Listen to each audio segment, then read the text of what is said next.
Hello, and welcome to the Healed with Alyssa podcast. I am so excited for you guys to learn more information from me.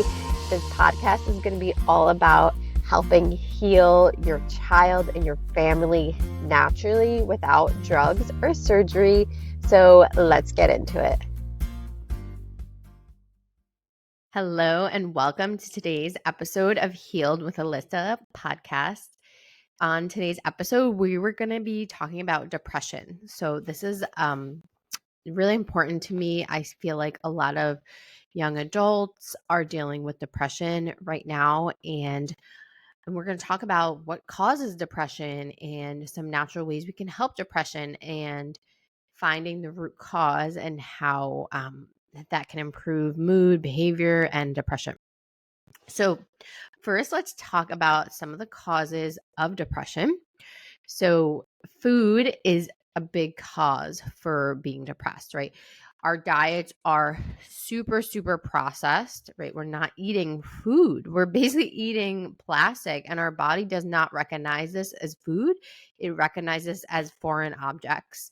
So food is the number one cause for depression, right? So let's look at our diets. Is there food dyes in the diets? What about sugar? I talk a lot about how sugar affects the brain, it affects mood, it affects different toxins in the body. And sugar is a huge driver for depression and mood. Also, sodas, right? Another sugar, but sodas also have other chemicals, right? Especially maybe if you're drinking diet soda, those chemicals are really bad for the brain. Also, these energy drinks. I'm not sure these are so popular. I don't know why they are so popular, but these may give you a high while you're taking it, but then your mood can be super low when the drink starts to wear off. So, this is like Red Bull and, all the types of, energy drinks. Next is going to be, artificial chemicals in our foods. So that will be like, conventional foods that are not organic, that are being used with a lot of pesticides, other environmental toxins. Also using, tap water. Water is a big source because we get a lot of toxins from water. Drinking tap water, also water in, plastic, always being exposed to plastic. Once again, these are chemicals that our body is not meant to process. So this is why it causes stress in all of our organs and definitely can affect the brain as well, affecting mood and behavior, causing depression. Next would be fast food. So I see this population of young adults are eating a lot of fast food. So they're eating Chick-fil-A, McDonald's, Burger King, Chipotle, all of these types of food. Now, Chipotle is definitely not the worst of these. Chick-fil-A, McDonald's, like this is not real food. I don't know if you've ever seen videos of people have saved the food for months, years, and it didn't change. The food did not grow mold, did not spoil, because this is artificial. This is not foods. Next would be seed oils, right? I always talk about how inflammatory seed oils are for you, also for your brain, right? So inflammation of the brain can cause all different types of symptoms: anxiety, depression, brain fog, fatigue, ADHD, you name it, right? It's going to affect it. So seed oils are another big one. Also conventional dairy, right? Dairy that is pumped with tons of hormones, and you're eating that, and that is going to potentially affect your brain. The hormones can affect the hormones within your body, within your brain. So if you or maybe your child is struggling with depression, look at the diet. Like they need to actively you need to actively want to improve their health, right? And that I think is a hard part with people in depression. They just have no motivation, right? So they have no motivation to eat healthier. So, if it's your child struggling, really trying to get them to a better place with their diet, taking slow steps, because I know, it can be hard with, a teenager who, goes out with their friends, is eating a ton of, uh, processed food, candy, things like this. But, I think it's good to encourage maybe like a month of changing their diet. And if they notice a change in their mood, behavior, then I think it encourages them to eat better. Um, Next, another big cause I see for depression is trauma, right? So trauma would be like emotional trauma, anything that happened in the person's, life, health, whatever, like a big health issue, such as cancer, something like that is a trauma. Everyone processes things differently. And maybe for you, you might think, oh, it wasn't a big deal. But for that person, it may be a big deal. And these emotions are stored in our organs, right? They can be in our brain, they can be in our liver, they can be in our gallbladder. So, really working to process these emotions out of the body. And I think therapy is great. It doesn't work for everyone. I think it is important to, talk to someone, have someone there, especially if you don't have a great support system. Therapy can be really helpful, but I do find that something such as journaling is really helpful to help process these emotions or traumas or whatever, you experienced, maybe helped to cause the depression, right? So, um, we want to help to move those emotions, get them out of the body so that we can move on and process that. Next will be environmental toxins, right? So going back to, the BPAs, the plastic, the glyphosate, which is in all of our breads and our water and our air. Yeah, we're being exposed to a ton of toxins on a regular basis. So we need to really look at where we're getting these toxins and remove them from our diet, from our life. Also, young adults, they're using a ton of face washes and lotions and makeup and shampoo and conditioner, and most of these have toxic ingredients. So we need to look at those and work on cutting them out. Next is, I would say, one of the biggest causes that I see in my practice for depression is parasites. So I have a lot of young adults coming to me with really bad depression. So these are people who've tried everything. Usually when you end up with me, you've tried everything. You might have even tried other holistic doctors, functional medicine, and you're just not addressing the root cause. So, a lot of times I find parasites affecting the brain. So, parasites release something called ammonia, right? That's basically like urine. Their urine is called ammonia. And I find that a lot of times affecting the brain. So, it doesn't mean that there could be parasites in the brain, but whatever toxins they are releasing are affecting your brain. So parasites are a really big cause for depression that I see in my practice. And then another one is metals, so heavy metals. And, you go back to young adults, they've had all of their jabs, their childhood jabs, they had the HPV one, maybe they had the new COVID one. And this is increasing their toxic load tremendously. Okay. And when these toxins are present, parasites are more likely to be there. Okay, so parasites will feed on these toxins. So whenever there are parasites there, we know that there's underlying a toxin that it's feeding on.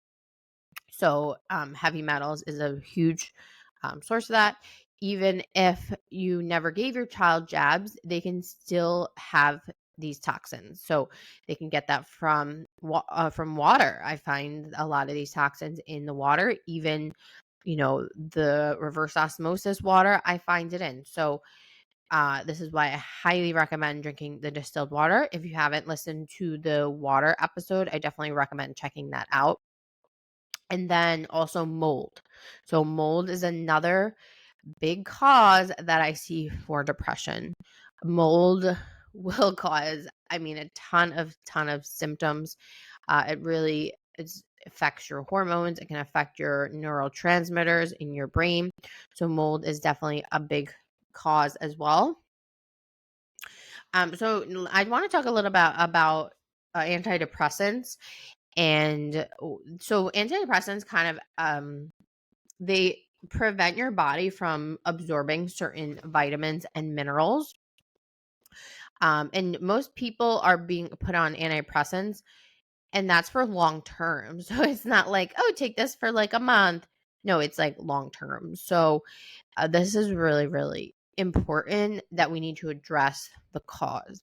I'm not saying not to take antidepressants. Maybe if you or your child's in like a really big slump and maybe they have, suicidal ideation, and that's, you don't want to mess around with that. And I fully understand. But once we get to a good place, we want to, maybe talk to our doctor about starting to lower the dose, actively trying to come off of it, because this is not a medication that should be taken every day for the rest of your life. It really inhibits the neurotransmitters in the brain. And a lot of people who are on antidepressants, they're just flat affect. They don't have much emotions. And it's important. We need to have emotions. We need to feel sad. And it's okay to feel sad. Sometimes you don't want to feel sad always. But it's also really important to feel happy. So these drugs really affect the dopamine and the serotonin in the brain, which these are so important for your mood, which is why they're there, because they want you to be out of depression. But we need to address what's underlying there with the depression. Next, so let's talk about the different minerals and nutrients that it depletes if you're taking these. So CoQ10 is really important for the heart. So it depletes CoQ10, so it can cause, further heart issues down the road. B2, so that's one of the B vitamins. Selenium, which is a mineral that's really important. Folate. So this is actually really interesting because I know they put a lot of pregnant women some pregnant women are on antidepressants, and folate is so, so important for the baby's brain development. So it'd be interesting to see how the child is if maybe the mom was on antidepressants while pregnant. And then also melatonin. So melatonin is a hormone your body makes, and it is really, really important for sleep, right? So, some people take melatonin to go to sleep. But the body produces this on its own. So if you're taking antidepressants long term, right, this can affect your sleep cycle. This can affect, your ability to fall asleep, your ability to stay asleep. So this is why it's really important to look at, let's find the causes of the depression and help to heal it naturally. Next, I want to talk about just some things you can do to help with depression, right? There's just some things that we can do on our own. Supplements are great. I love supplements. I love supplements, but it's more than supplements, right? It's not just supplements. There's more to it. So some of the things that I love are yoga, right? So practicing yoga. There's some really great videos on YouTube. You don't need to have a membership to a yoga studio. It's free, right? Go on YouTube, find someone you like doing yoga, and that's it. Yoga with Adrienne is really amazing. I love her. So if you want to check her out, she's like super easygoing. I love her classes on YouTube. So definitely check her out. Meditation is another really good thing to help with depression.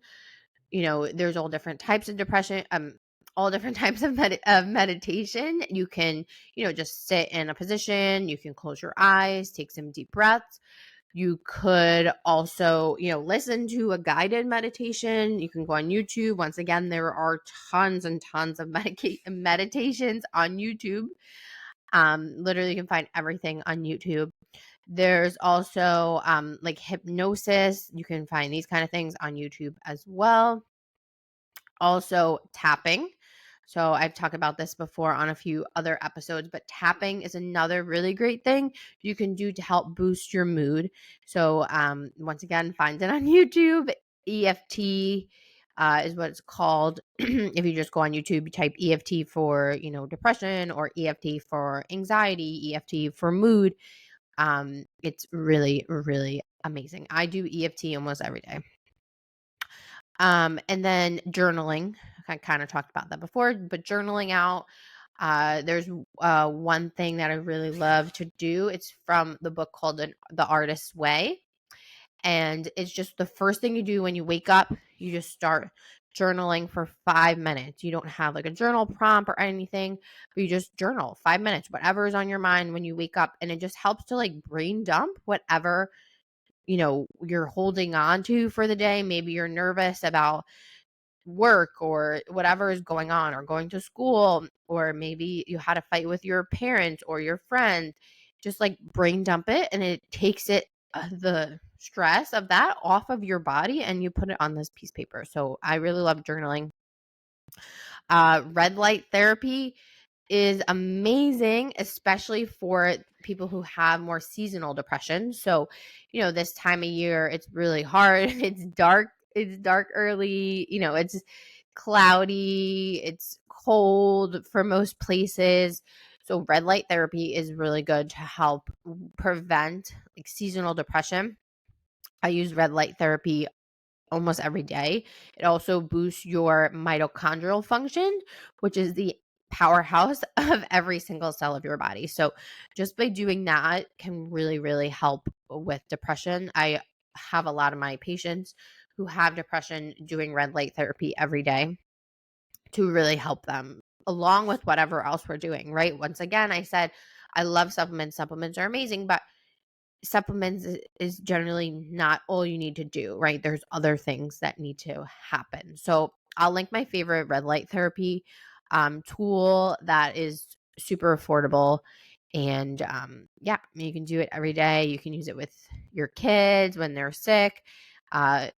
It's really amazing healing tool for anything, right? After surgery, I post a lot about this on Instagram. So next would be parasite cleansing, right? So I have the kids parasite cleanse, which is more for like younger kids, and then the para kit. So the para kit, I would say, is more for like older kids. I've seen like 15, 16, 17-year-olds, 18-year-olds take the para kit.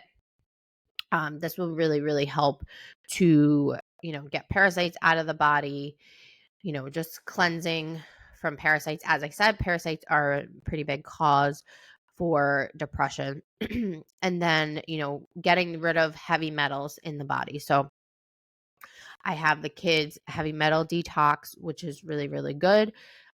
So I will link all of these in the show notes. And then also another one, it's not necessarily a heavy metal kit, but for those older kids, the Jumpstart kit is really, really good for, it just kind of helps with detox. It helps to boost the mitochondria, which is what I talked about, which is we need to boost the energy of the brain. So when someone has depression, usually the mitochondrial function of the brain is really, really low. So we need to boost that of the brain. And going back to the antidepressants, so CoQ10 is important also for mitochondrial health. And when we're taking the antidepressants, it's depleting you of that. So it really does affect the antidepressants do affect your mitochondria as well. So that is all I have for today about depression. I would love for you to share this with someone that may be struggling with depression, or someone, who has a child that is dealing with depression, and just share this knowledge. A lot of it is basic, definitely the food is so, so important. So I hope you enjoyed this episode, and I will talk to you on the next one. All right. I hope you have a great rest of your day. Bye.